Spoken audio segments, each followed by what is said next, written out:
Hello, আসসালামু আলাইকুম। আমি আজিয়া সাইমা। আজকে চলে এসেছি আপনাদের সাথে সিম্পল কমপ্লেক্স কম্পাউন্ডের উপর একটি ক্লাস নিতে। আমাদের স্টুডেন্টরা সাধারণত যে কোয়েশ্চেনটা করে থাকেন যে আমাদেরকে আইএলসে variety of sentence structure use করার জন্য সাধারণত বলে হয়ে থাকে। তো ওরা একটু কনফিউজ যে ভ্যারাইটি অফ সেন্টেন্স স্ট্রাকচার আর কীভাবে লেখা যায়। তো সবচেয়ে ভালো মেথড হচ্ছে যে আমাদের গ্রামারে কিছু পয়েন্টস আছে, সেটা হচ্ছে গিয়ে সিম্পল, কমপ্লেক্স, কম্পাউন্ড। এই তিনটা রুলস ইউজ করে আমাদেরকে সাধারণত বলা হয় যে আমরা রাইটিংটা টু লিখবো, তাতে একটু মার্ক বেশি আসবে। তো আমি তাদেরকে বলতে চাই যে এই তিনটাকে এত কঠিন বানানোর কিছু না, এটা খুবই সিম্পলি আপনারা যদি বুঝেন তাহলে এটা খুব সহজেই সেন্টেন্স মেক করতে পারবেন।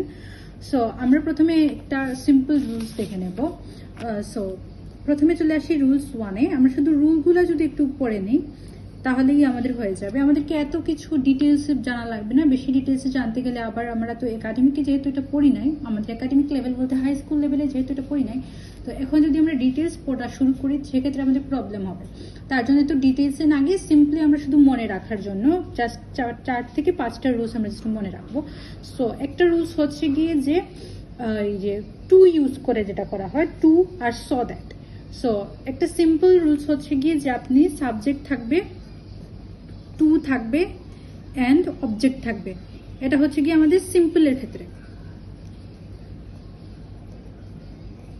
সিম্পলের আরেকটা রুলস হচ্ছে গিয়ে বাই থাকবে সাথে ভার্ব প্লাস আইএনজি, এইটা রুলস। এটাও হচ্ছে গিয়ে সিম্পল। সিম্পলের আরেকটা রুলস হচ্ছে উইদাউট যুক্ত সেন্টেন্স। উইদাউট যদি লিখি তাহলে অবশ্যই সাথে ভার্ব প্লাস আইএনজি দিতে হবে। তারপর হচ্ছে গিয়ে আমাদের ভার্ব প্লাস আইএনজি যুক্ত সেন্টেন্স, শুধু ভার্ব আর আইএনজি দিয়ে শুরু, এরকম একটা সেন্টেন্স। তারপর হচ্ছে গিয়ে at the time of, during the age of, এরকম টাইপের সেন্টেন্স আমরা সেটাকেও বলতে পারি। এট the time of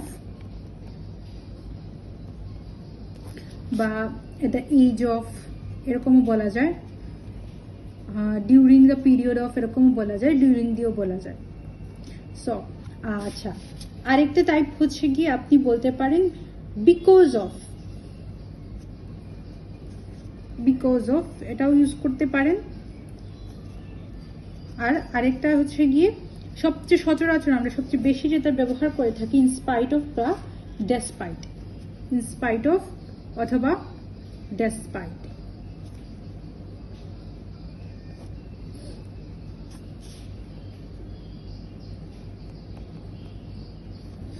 okay, so এই হচ্ছে গিয়ে আসলে আমাদের সিম্পল, যতগুলা সিম্পল আছে সিম্পলের ততগুলা রুলস।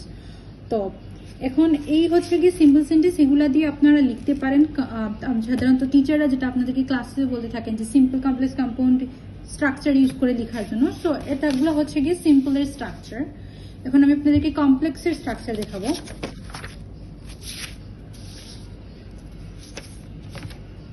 বেশি রুলস পড়তে হবে না, আমরা জাস্ট কয়েকটা রুলস পড়বো। বেশি রুলস পড়লে আবার সমস্যা, আমাদের এত কিছু মাথায় থাকবে না। শুধু জাস্ট কিছু ইম্পর্টেন্ট রুলসগুলো পড়ে নেবো, যেগুলো পড়লে একটু ভালো মার্ক পাওয়া যায়। সো একটা হচ্ছে গিয়ে স দ্যাট ইউজ করতে পারেন। স দ্যাট ওই যে টু এর ক্ষেত্রে, টু এর জায়গায় আপনি স দ্যাট ইউজ করতে পারেন। কমপ্লেক্সের ক্ষেত্রে আপনি স দ্যাট ইউজ করতে পারেন। সেটা হতে পারে যে সাবজেক্ট স দ্যাট, তারপর হচ্ছে ক্যান, কুড দিয়ে। আচ্ছা, তারপর হচ্ছে গিয়ে আরেকটা হচ্ছে ইফ যুক্ত সেন্টেন্স, ইফ ইউ ডু, অথবা একটা ইউজ করতে পারি আনলেস অথবা if you do not. Unless অথবা if you do not. Unless মানে হচ্ছে যদি না, ইফ ইউ ডু নট মানে হচ্ছে যদি না। আচ্ছা, তারপর আরেকটা ইউজ করতে পারি, সেটা হচ্ছে গিয়ে ওয়েন যুক্ত সেন্টেন্স, সেটা ইউজ করা যেতে পারে। When plus subject plus verb plus object. আচ্ছা, অ্যাজ, সিন্স, তারপর হচ্ছে গিয়ে সাবজেক্ট প্লাস বিং। আচ্ছা, তারপর আরেকটা মেথড হচ্ছে, সেটা আপনি ইউজ করতে পারেন কমপ্লেক্সের ক্ষেত্রে ইউজ করা যেতে পারে।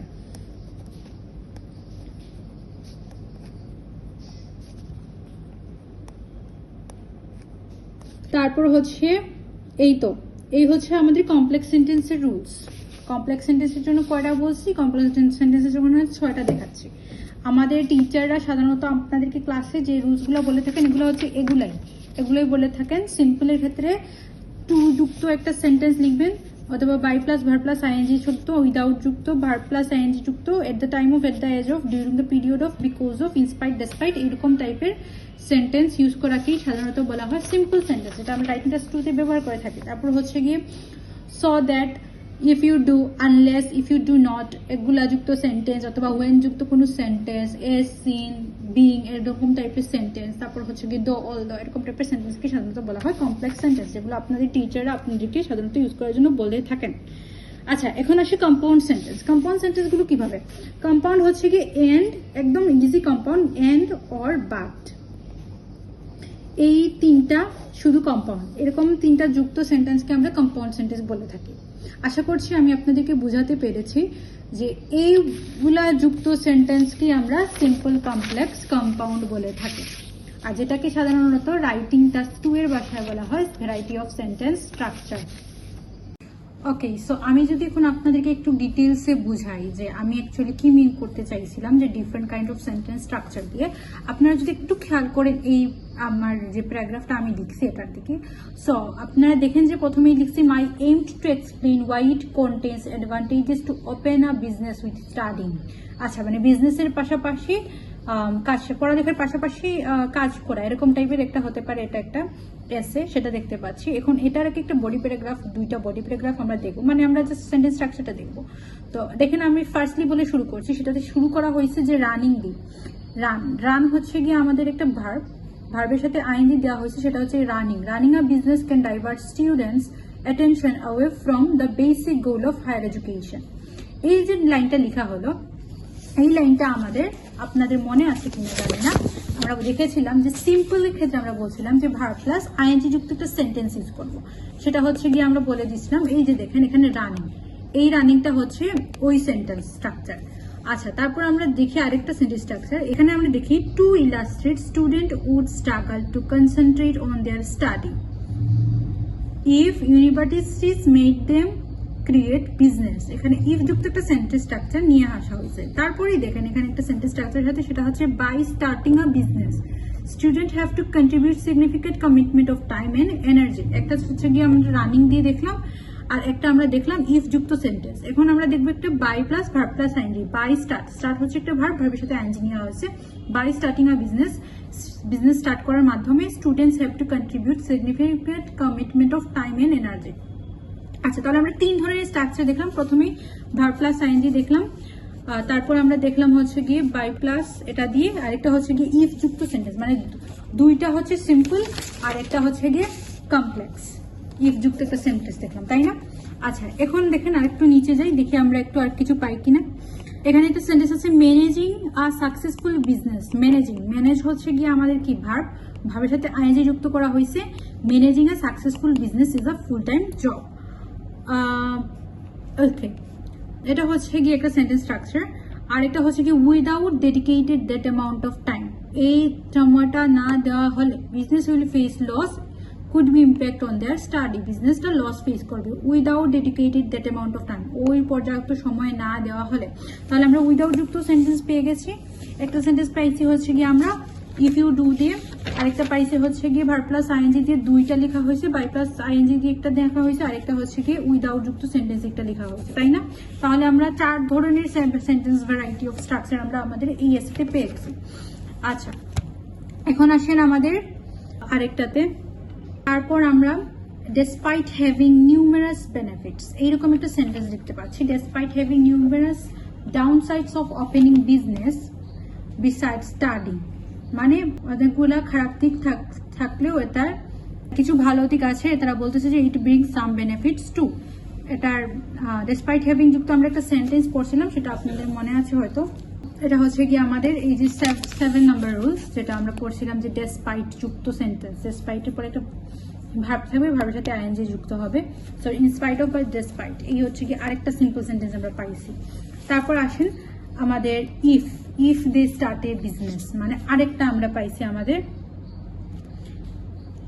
কমপ্লেক্স সেন্টেন্স, তারপর হচ্ছে গিয়ে নট অনলি বাট অলসো যুক্ত সেন্টেন্স। আচ্ছা, তারপর আরেকটা দেখেন এখানে আছে so that some learners cannot afford money to study in renowned universities, so that this money could be help them to create study fund.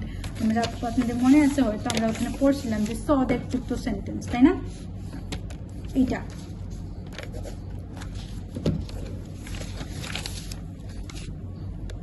তারপর আরেকটু দেখে নেন, এখানে দেখেন একটা অলদো যুক্ত সেন্টেন্স আছে, although open a business has some benefits to, যদিও বিজনেস করার কিছু ভালো দিক আছে কিন্তু আমি বিশ্বাস করি বলে এটা কি বলে দিবেন। তো অলদো যুক্ত একটা সেন্টেন্স আছে। তো আমি এটা বলার মেন রিজন হচ্ছে গিয়ে যে আপনারা রাইটিং টাস্ক 2 এ মূলত এই সেন্টেন্স স্ট্রাকচার দিয়ে যদি আপনারা রাইটিং টাস্ক 2 লিখেন তাহলে অবশ্যই আপনাদের একটা ভালো স্কোর রাইটিং টাস্ক 2 এ আসবে। আর রাইটিংয়েও যেহেতু আমরা অনেক প্রবলেম ফেস করি তাহলে আর কোনো প্রবলেম হবে না। আশা করছি আপনারা আমার এই কথাগুলো বুঝতে পারছেন। তাও যদি কোনো সমস্যা থাকে আমাকে অবশ্যই ইনবক্সে নক দিয়ে দিবেন, আমি আপনাদেরকে ডিটেলসে এই ব্যাপারে আরও আলোচনা করতে পারবো। Thank you.